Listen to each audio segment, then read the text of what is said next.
pero le aseguro que lo más grande que yo tengo no es ser pastor, es ser hijo de Dios, aleluya. Y Él me llamó y Él me está formando. Mira cuál amor nos ha dado el Padre para que seamos llamados hijos de Dios. Por esto el mundo no nos conoce, porque no le conoció a Él. Amados, ahora somos hijos de Dios y aún no se ha manifestado lo que hemos de ser. Pero sabemos que cuando Él se manifieste, seremos semejantes a Él, porque le veremos tal como Él es. Y todo aquel que tiene esta esperanza en Él se purifica a sí mismo, así como Él es puro. Te damos gracias, Señor, te alabamos y te bendecimos. Te pedimos, Señor, que nos ayudes y nos edifiques en tu verdad. Tu palabra es verdad. En el nombre de Jesús oramos esta noche. Amén y amén. Bueno, hermano, estaba pensando en algunas frases que nosotros hemos leído en la palabra del Señor, que a veces se toman como eslogan para estos espacios que se generan en las iglesias de la alabanza, ¿no? Estaba pensando en un eslogan de hace algún tiempo que me dijo que tu alabanza esté de continuo en mi boca. Y pensando en esto, pues uno sí entiende que el salmista no hacía una sugerencia para darnos a entender de que lo que nosotros debíamos permanecer era cantando, sino que más bien nuestra vida fuera un canto. Sí, estamos de acuerdo. O sea, la sugerencia es que tu alabanza esté de continuo en mi boca. No sugiere que usted se mantenga las 24 horas del día cantando. Lo que sugiere es que su vida sea un canto al Señor. Entonces, todo esto que habla de la adoración, de la alabanza, está apuntando no al ejercicio propio de una práctica como tal, sino que eso nos remite a entender que lo que se sugiere es que nosotros podamos tener una vida que agrade a Dios. Y de eso quiero hablar, porque ahorita que la hermana comenzó el culto, en la apertura que leían lo de la mujer samaritana, no sé si usted se da cuenta que ella hacía mucho énfasis en el lugar donde se adoraba.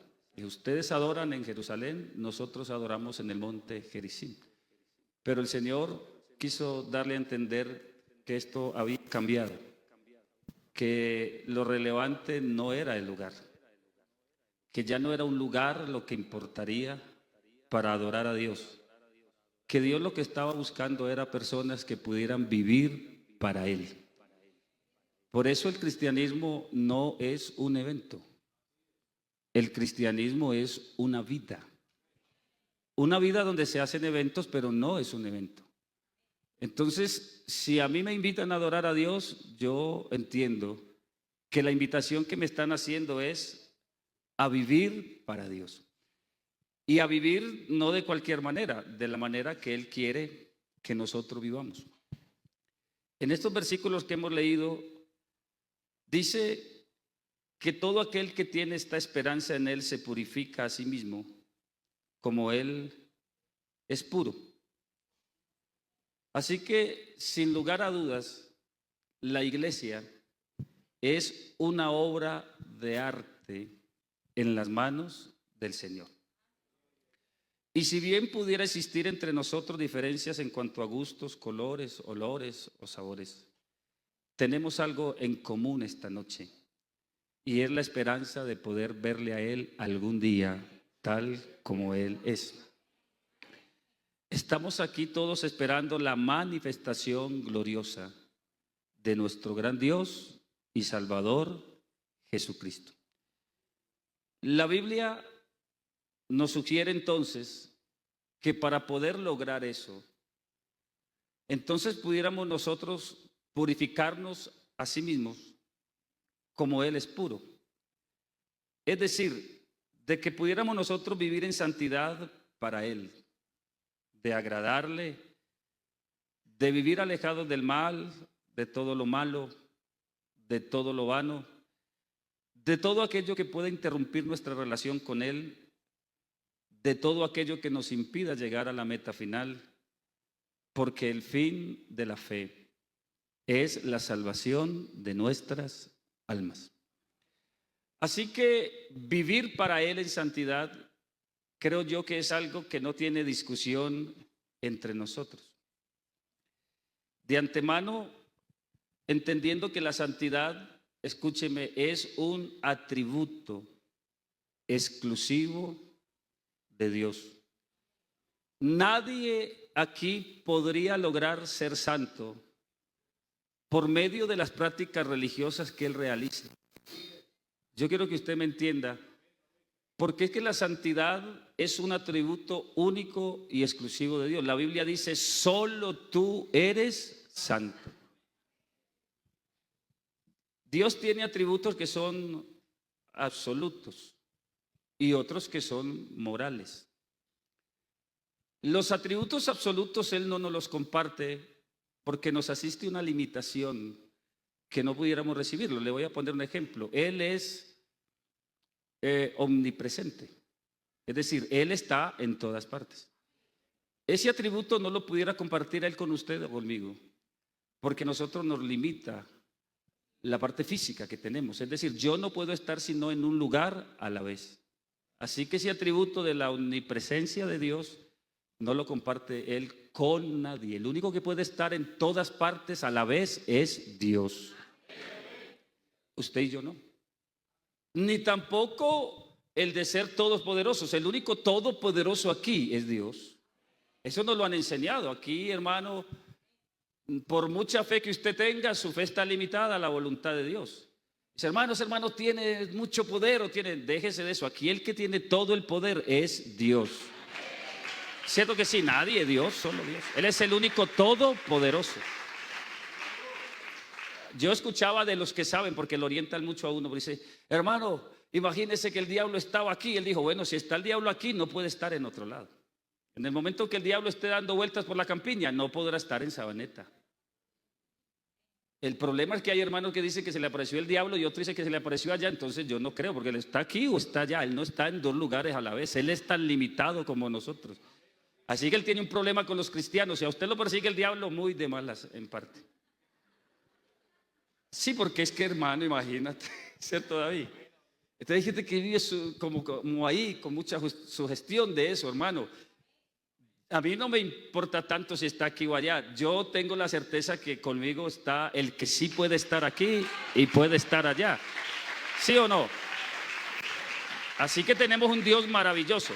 Pero hay atributos morales que Él nos comparte. Entre esos, la santidad. Entonces la santidad es algo que Dios nos comparte. Escúcheme, no algo que usted se ganó.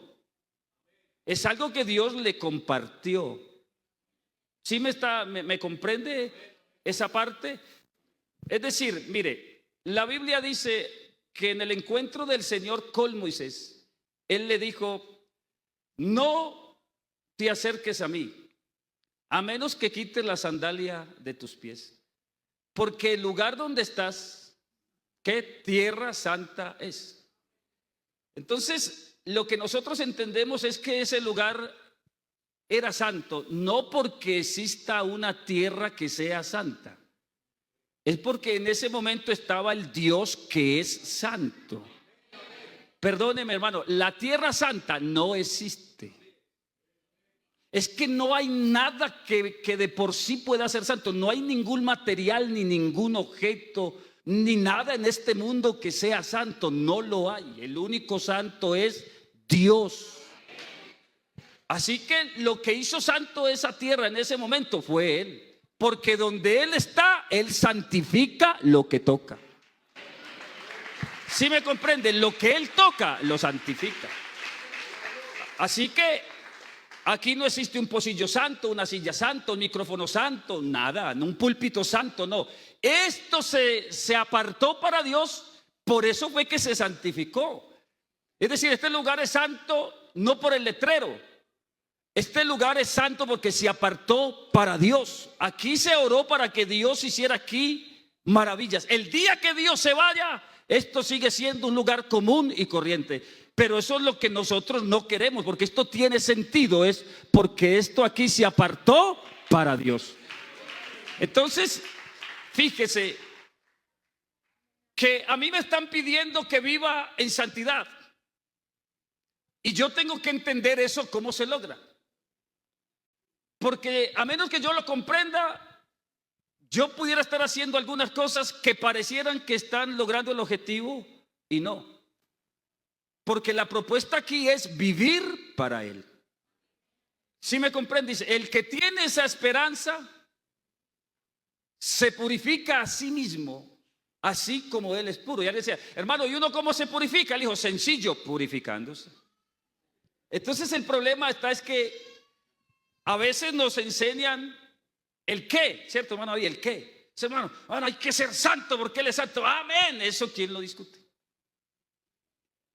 Yo me he puesto a pensar cuando nos motivan a servir. Hay que servir al Señor. Y dale, y hay que. Sí, listo, y lloramos y aceptamos esa realidad. Pero la pregunta es, ¿cómo?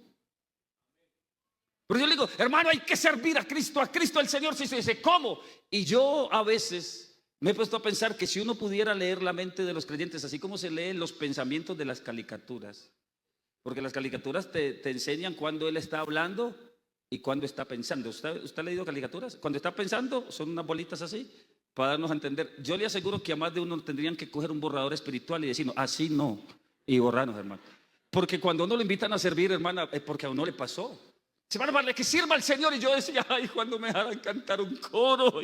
Y lloraba. Y después me di cuenta que no era eso. Porque a uno le hablan de servicio y todo el mundo pone la mirada aquí. No es porque no se pueda. No, sino que es que donde menos oportunidad hay es aquí. Dice, ¿por qué, pastor? Digo, porque el pastor predica el jueves y el domingo. ¿Qué queda? Martes y sábado. Haga fila. Y después que no me tienen en cuenta, hermano, que no he cantado ni un coro, cántelos allá, es lo mismo.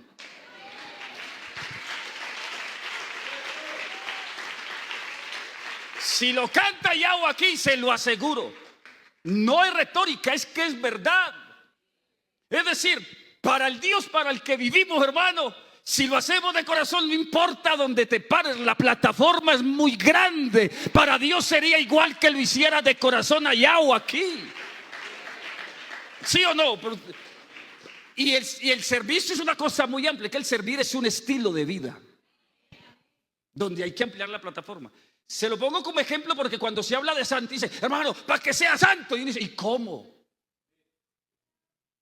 Entonces uno a veces le pregunta a la gente qué está haciendo para eso. Dice, hermano, ahí vamos a tirar unos 5 ayunos, hermano, para santificarme. Hermano, no es que no pueda ayunar. Pero usted no ve que hay gente que se para del ayuno que se cree más santo que otro porque él ayunó. Y es más, y hasta le cuentan a todo el mundo, ¿cómo está, hijo? Uy, hermano, ayunando, hermano. Y es cierto que sí, David. Y uno dice, pero ¿por qué con esa cara de tristeza? Si el Señor dice, cuando ayune, lávese la cara y ya que nadie sepa. No ponga cara de hambre, que hermano, uno no ir a ayunar y poner cara de hambre. No, por favor. ¿Sí me comprende lo que le quiero decir? No es que no lo puedas hacer. Es que ellos creyeron que el hacerlo les daba un grado más de santidad. Y nosotros seguiremos haciendo todo eso, pero entendiendo la realidad de cómo es que esto funciona. Porque en el momento que yo me crea más santo que usted porque tuve una práctica especial, me equivoco. Si usted le pregunta a la Biblia, para el Señor es tan importante el domingo que usted ayune como que coma. Mire la Biblia, pero a usted le parece que es más importante no comer que comer. Por eso cuando usted no come para Dios. Y a veces cuando come para usted. Y él dice, ojalá me pidiera a mí también dirección cuando come, para yo decirle qué, por eso está enfermo. Porque como come para usted, entonces come. Yo visité a un hermano y la hermana me hizo una guasal de huevo porque ella sabía que a mí me hace daño los frijoles en la noche. Pero el hermano estaba comiendo frijoles con coles, con sidra, con chicharrón. Y yo le dije, hermano, qué envidia. ¿Usted qué puede comer y que no le hace daño? Dijo, no, igual me hace daño, pero a mí me gustan mucho. Y usted cree que no, y eso es más espiritual de lo que a usted le parece. Porque a él le parece que no es tan espiritual elegir qué comer. Pero cuando iba a ayunar, hermano, se le escuchaba hasta de la casa, ¡aleluya! Y el Señor decía, ojalá no comiera frijoles en la noche. Porque para Dios es tan importante que uno no coma como que coma. Dice, porque el que no come para mí, no come y está en pie. Y el que come para mí come y también está en pie. Así que aquí no hay nadie más santo porque no coma o coma. Aquí el santo es Dios y nosotros vivimos para Él. Vivimos para Él. En lo uno o en lo otro, escúcheme, hay que vivir para Dios. En todo lo que hacemos. Lo que pasa es que nosotros, se lo digo, yo me aculpo porque uno se desconecta a veces en cosas como si le pareciera que no son tan importantes, hermano, y son más importantes de lo que parece. Así que Él nos dice, yo quiero que usted viva para mí y se purifique. Los que no entendieron eso creían que ellos se podían purificar a través de las prácticas religiosas. Entonces por eso se inventaron algunas prácticas que le pudieran causar dolor al cuerpo para ellos purificarse. Y después el Señor les tuvo que explicar que no era así. Yo recién llegué al Evangelio. En la iglesia criticaban a un hermano que llevaba una almohadilla para orar. Dice, hermano, pero me duelen las rodillas, pero a Dios le gustan los sacrificios, hermano. No, porque si me duelen no puedo ni orar. ¿Sí me está entendiendo? Sí, porque la gente cree que mientras más le duela, a Dios más le gusta. Y no se trata que le duela, se trata que usted hable con Dios. Y yo veo hermanitas que a veces ni se pueden arrodillar y le dan a uno la mano para ellas poderse arrodillarse, hermana, ahora es sentada. Dijo, no, sí. Se va a enfermar. Pero qué pesar, ellas sienten que Dios no les oye. Hermano, es que no es la posición, ¿cierto? O sea, yo no le estoy diciendo que no se arrodille, pero por favor, vamos a vivir para Dios. ¿Sí me comprende? Y cuando uno vive para Dios, uno se va quitando esos prejuicios que lo único que hacen es enredarle a uno la vida cristiana, hermano. Y aquí Dios nos hizo libres. ¿Cuántos hemos orado aquí sentados y arrodillados y en la cama y de pie? ¿Y cuántos nos hemos quedado dormidos orando? Vea, el que nunca se ha dormido orando, nunca ha orado. Nos pasa. Uno se y medio lo tocan y uno se asusta, pero por no quedar bien, uno dice, aleluya, no, o sea, lo pillaron. O no nos ha pasado. Pero usted cree que Dios se enojará por eso. Dice, hermano, no fui capaz de decirle, no te preocupes. Estamos en las manos de un Dios que lo sabe todo. Esta iglesia es una obra de arte en las manos del Señor. Yo creo que a veces nosotros mismos nos encargamos de darnos tantos latigazos cristianos para sentirnos tan mal, y nuestras enseñanzas nos culpan tanto, hermano, que a veces hay algunos que no se sienten salvos, que dudan de su salvación, que se cuestionan por todo lo que hace y nos cuestionan. Yo escuché de una hermana que estaba ahí como brava alegando con esa hermana, así no era, usted tuvo que haber barrido para... Dijo, oiga hermana, pero tampoco así. Y si el Señor viene, yo no me quedo. Yo le explico porque estoy brava, pero no me quedo. Esa tenía bien clara la doctrina, porque dice, se queda. Yo, ¿por qué me voy a quedar? El Señor sabe por qué estoy brava. Pero yo le explico, pero yo no me quedo. Pero hay gente que se va a quedar. ¿Por qué? Si Dios nos está aquí formando a todos. Yo no le voy a pedir que sea muy laxo y que le diga a la gente que hay que pecar, no. Pero hermano, si somos una obra de arte en las manos del Señor, y aquí está el que está haciendo la obra y el que nos ha santificado, ¿usted cree, hermano, que Él nos va a dejar? Si me comprende, dice, hermano, si el Señor viniera, y no arranca la gente, porque la gente no se cree salva a veces. Si me comprende lo que le estoy diciendo, no se cree. No lo estoy mandando a pecar, pero que usted entienda lo que Dios está haciendo en usted. Y eso es lindo, porque eso no le dará libertad para poder uno acercarse al Señor, para saber uno que tiene ahí a Dios y que Dios a uno lo va a ayudar, que voy a llegar a la meta que me propuse, que no voy aquí a cantar para perderme. ¿Qué tal que eso fuera así, de esa manera? Yo vine a la iglesia a quedarme con el Señor para siempre, y Él me conoce. Él sabe lo que me falta. Y mientras yo esté aferrado a su mano, Él irá haciendo la obra. Así que aquí nadie puede ser juez de nadie. Aquí hay un solo juez, es Jesucristo el Señor. Y Él nos invita a que nosotros podamos permanecer. Nosotros entendíamos eso porque hay cosas, hermano, que uno las entiende con el tiempo. En una enseñanza a los pastores que estábamos más nuevos hace algunos años, el hermano Fernando López preguntó y dijo: ¿aquí hay algún pastor que sea fiel al 100%? Estábamos los pastores de licencia general para abajo, todavía no estaba ahí ya. Y nos quedamos, hermano, así. Dígame que a uno le pregunten si uno es fiel al 100%. Yo, no, nada. Él dijo: ese es el problema que tenemos, porque confundimos fidelidad con perfección. Yo no pregunté que si aquí había alguien perfecto al 100%, sino fiel, porque fidelidad no es igual a perfección.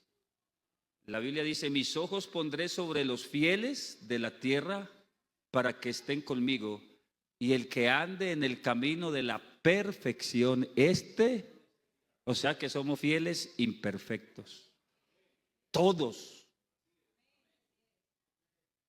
Y hasta el pastor. Todos estamos aquí en el camino de la perfección. Así que el Señor no nos está pidiendo que seamos perfectos, sino fieles. Y la fidelidad tiene que ver con que yo permanezca. Es decir, a pesar de mis errores, qué bueno aquí permanecer. Porque hay gente que se juzga tanto que no vuelve. ¿Sí me comprende? Y él no entiende que Dios está haciendo una obra linda en él. Aquí nos sirven todos aquí sirven todos, a Dios todos. Porque es que este Dios tiene la capacidad de arreglar a alguien en un minuto, en un segundo. Dios arregla aquí a alguien. Dios nos ha sorprendido con los que parece que no. Y sí. Yo estaba leyendo la historia del Moisés, que me pareció fascinante cuando nos la contaron.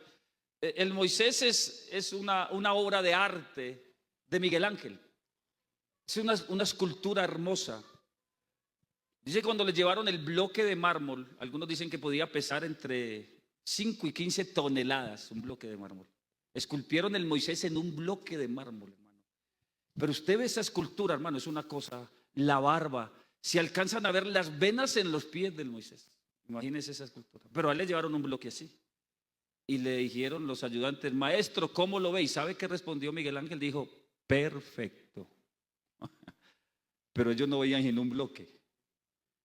Pero él, que era el escultor, veía algo más que un bloque. Y el problema que tenemos nosotros es que a veces me lo presentan a usted y yo digo: aquí yo decía con William, cuando William me vio a mí, que es que nos van a volver a robar. Yo fui a un culto, hermano, yo le decía a William: Dios está lindo. Y con los años fui el asistente de él, me estaba entregando las llaves de la iglesia. Y yo decía: Señor, bueno, por eso. Ni culpa tendría él, ni uno, porque de pronto a usted y a mí nos ven así. Pero qué bueno que nosotros no estamos en manos de los hombres. ¿Cuántos sentimos esta noche que estamos aquí en las manos del Dios que todavía está haciendo la obra? ¿Sí o no? Jovencita, jovencito, no se preocupe es decir, no se preocupe en el sentido de que no se sienta usted nada, que usted no es capaz de lograr ser, que usted no es como, no se compare con nadie. Sea usted en las manos del Señor. Tenga referentes, pero sea usted, porque es que yo a veces, hermano, siento que hay mucha presión como para que usted sea, mi amor, usted tiene que ser una esposa de pastor. Quítese eso de ahí. ¿Cuál esposa de pastor? Usted lo que necesita es un esposo. Usted no se casa con un pastor, nunca. El pastorado es un ministerio, y con el ministerio nadie se casa. Yesenia no está casada con un pastor, está casada con un hombre, se llama David Mora. Los ministerios no tienen esposa. ¿Sí me comprende? Tú no necesitas Vea, hermano, una hermana decía: yo me tuve que sentar con el pastor. Le dije: pastor, yo necesito que me escuche. Ella era la esposa del pastor. Dijo: vamos a hablar de creyente a pastor. Vamos a hablar de creyentes. Yo necesito que me escuche, pastor. Dijo, ¿qué problema tiene Jehová? El problema que yo tengo es con mi esposo.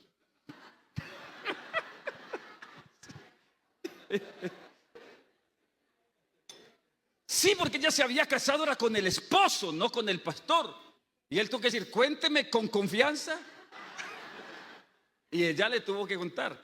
Así que, mire hermano, yo sé que no es por maldad. Yo le decía a David, le hacía un comentario y decía, hermano, aquí están los futuros pastores, los futuros. ¿Por qué no hablamos de los futuros creyentes? Porque eso a veces frustra a la gente. Porque si en ese grupo hay una que sí se casa con alguien a quien Dios le da el ministerio y la otra no, se siente frustrada. Aquí la bendición no es si se es pastor o no. Aquí la bendición es si somos hijos del Dios que está formando nuestra vida. Lo que yo quiero es vivir para Él. Esto no lo hemos encontrado en el camino. ¿Por qué? Yo no les sabría explicar tampoco por qué me llamó. Pero le aseguro que lo más grande que yo tengo no es ser pastor, es ser hijo de Dios, aleluya. Y Él me llamó y Él me está formando. Claro que le agradezco lo que soy, pero Él me está moldeando. Yo tengo que entender cómo Él hace la obra para que yo permanezca. Escúcheme. ¿Sabe cómo Dios obra en nuestros corazones? A través de la palabra que Él enseña. Yo le aconsejo, jovencito hermano, seamos muy culteros y amemos mucho la palabra. Porque de la manera que Dios le quita a uno lo que le sobra y le pone lo que le falta, es a través de la palabra. De esa manera Dios ha ido tratando con nosotros. Y hemos venido sin fuerzas y Él aquí nos ha dado fuerzas. Porque la gracia de Dios se ha manifestado. ¿Para qué? Dice, para salvación a todos los hombres, enseñándoos que renunciando a la impiedad y a los deseos mundanos, quieres vivir para Dios, tienes que sentarte para que Dios te enseñe cómo renuncias. En estos días que estábamos en unas capacitaciones, el maestro nos decía que esa palabra enseñando y renunciando está en gerundio, porque los gerundios terminan en ando y en endo. Y ahí estaba Fernando Ramírez, y ahí mismo le dijo, que gerundio, venga para acá. Los pastores no perdonan nada, hermano. Y yo también soy un gerundio, pues yo me llamo Juan Fernando. Entonces hablan de una acción que no termina. El gerundio es cuando uno habla de un verbo, pero de una acción que no termina. Carlos está comiendo. Entonces estoy indicando que él no comió, que está comiendo. Entonces yo conjugo el verbo comer en gerundio. Patricia está corriendo. Y la Biblia dice que nosotros estamos continuamente siendo enseñados, enseñándoos. Así que usted quiere vivir para Dios, deje que Dios le enseñe a través de la palabra. Escuche la palabra hoy, pero ¿cuántos creen que la necesitamos mañana? Así es la vida cristiana. Usted quiere aquí permanecer, vivir en santidad para Dios. De esa manera es que Dios te limpia. Él les dijo, vosotros estáis limpios por la palabra que os he hablado. Así que algunos venimos al culto con alguna dificultad y Dios con la palabra nos limpia. Él con la palabra nos fortalece. Él con la palabra nos traza el camino. Él con la palabra nos da fuerzas. Él con la palabra nos ayuda a permanecer. Él con la palabra nos enseña a tomar buenas decisiones. Él con la palabra nos dice cómo renunciar y vivir para Él. Él con la palabra va haciendo la obra que Él dijo que Él haría. Esta obra empezó con la palabra y seguirá con su palabra. La iglesia tiene que amar la palabra de Dios. Si hay algo que debemos amar es que Dios nos hable. Porque cuando Dios a uno le habla, Dios a uno lo arregla. ¿Cuántos creen que hay poder en el Señor esta noche? Así que nosotros estamos aquí siendo formados por Dios, siendo edificados por Él.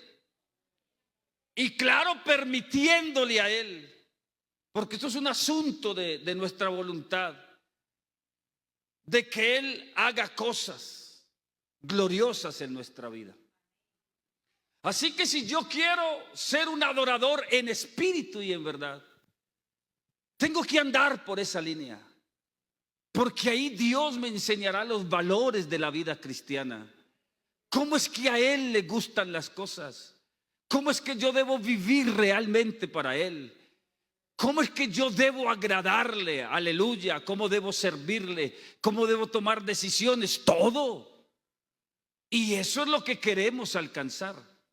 Porque yo creo que aquí todos estamos interesados en conocer mejor a Cristo. Y en la medida que yo lo conozco, hermano, mi relación con Él es mejor. Y tenemos que decir con sinceridad, aquí llegamos muy crudos, pero Él nos ha ido enseñando. ¿Cuántos a veces miramos atrás y uno dice, uy, hermano, qué embarradas las que yo cometí? Pero aquí está el que nos tuvo paciencia. ¿Qué tal que no hubiera sido así? Yo miro para atrás y digo, uy, hermano, yo sí que tengo un Dios bueno, hermano. Usted no sabe lo que Dios se ha tenido que aguantar conmigo. Sino que uno no le cuenta a la gente, porque como la gente tiene una idea de uno de que uno es muy espiritual. Entonces, es en verdad, porque aquí hemos aprendido a orar, todo en Dios. Yo aquí tengo mi esposa, estaba acordándome de un día que yo quería, hermano William tenía un carro y él era mi pastor, y yo venía al altar y le decía a Dios que me diera un carro como el de mi pastor. Pero yo lloraba, hermano, yo dejaba eso mojado. Y la gente pasaba y decía, ay, tan consagrado. Yo hoy digo, ¿qué diría Dios ese día? ¿Cuál consagrado? Ojalá estuviera escuchando lo que está pidiendo. Y una vez mi esposa me escuchó y me dijo, mi hijo, ¿usted le está pidiendo a Dios un carro? Y le dije, sí, mi amor. Dijo, ¿y para qué? Si a veces no tenemos con qué pagar el arriendo. Y yo le dije, no me meta en mis oraciones. Déjeme que yo veré. En serio, porque uno no entiende. Y después yo le decía, ay, Señor, usted tan bueno que le escuchó unas bobadas. Pero nunca me dijo nada, ni que usted no sirve. Dijo, le voy a enseñar para que le enseñe a otros. ¿Cuántos aquí en ese deseo de servir cometimos errores, hermano? Y Dios nos los pasó por alto. Y aquí estamos. Nos hemos equivocado con nuestros hijos, con nuestra esposa, en la relación con los hermanos, en todo. Pero Dios sigue haciendo la obra. Dios nos sigue teniendo paciencia. Dios sigue estando con nosotros. Bendito el nombre del Señor. Él nos sigue ayudando.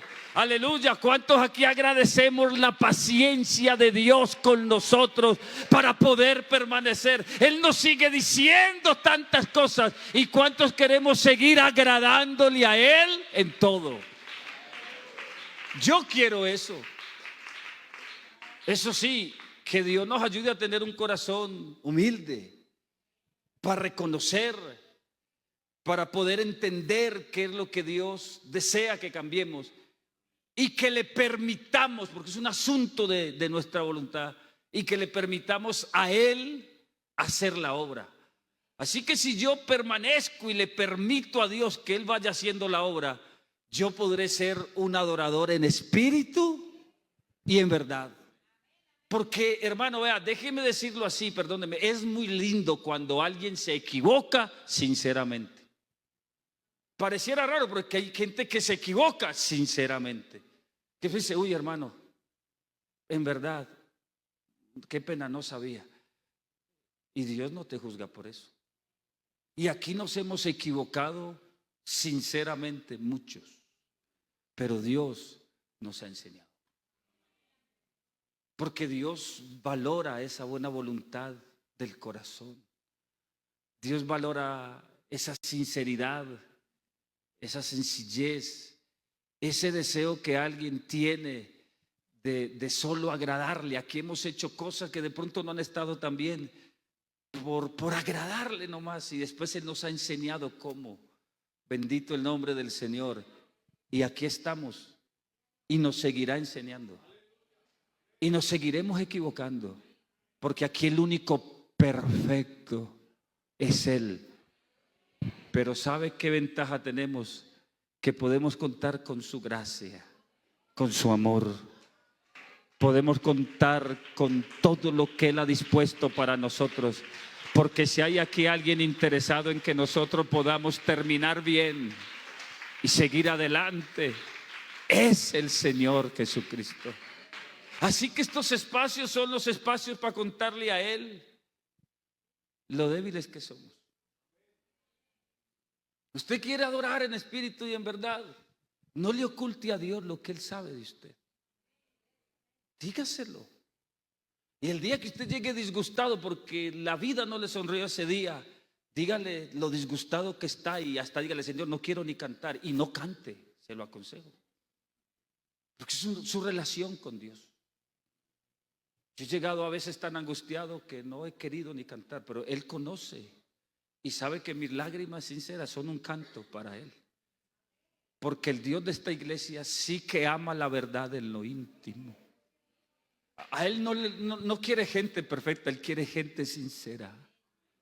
Gente que sea capaz de venir aquí a decirle cuánto le mueve el piso a esa muchacha que no le conviene, y Él te ayudará. Que usted sea capaz de decirle cuán débil es, a ver si se encuentra con un Dios que le fortalece o no le fortalece. Aleluya. Que usted sea capaz de venir a decirle: aleluya, si ha fallado, que le perdone, a ver si Él perdona o no perdona. ¿Cuántos hemos sentido que Él nos ha perdonado y que nos ha limpiado y que nos ha ayudado y que nos ha extendido su mano? Aleluya. Así es Él de maravilloso. Tenemos Dios y Él nos quiere sinceros. Él no nos quiere perfectos. Es que cuando Él pide que seamos verdaderos, es que podamos ser sinceros con Él.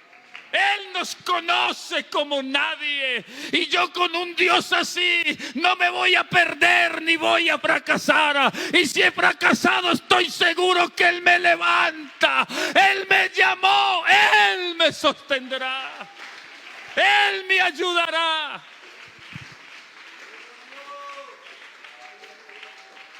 Aleluya, aleluya. Y entonces yo delante de Él seré verdadero. Seré verdadero. Vamos a orar esta noche. Aleluya. Vamos a orar esta noche.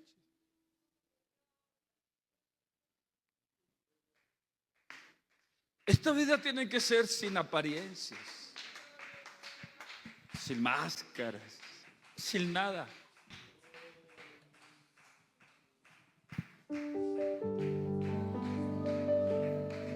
Es que vale decirle a Él que nos hemos descuidado si ha sido así. Pues Él lo sabe. A veces nos hemos acercado y decirle: Señor, he descuidado tantas cosas, o no he hecho bien esto o lo otro. Señor, pero aquí estoy, ayúdame. Quizás he visto lo que no te agrada y tú lo sabes. Y no quiero parecer yo un hipócrita cantándote. Quiero ser verdadero, quiero que me perdones, que me ayudes.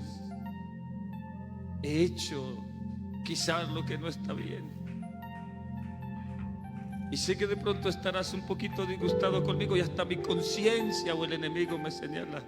Pero aquí estoy para que me eches una empujadita aquí, para que me des tu mano.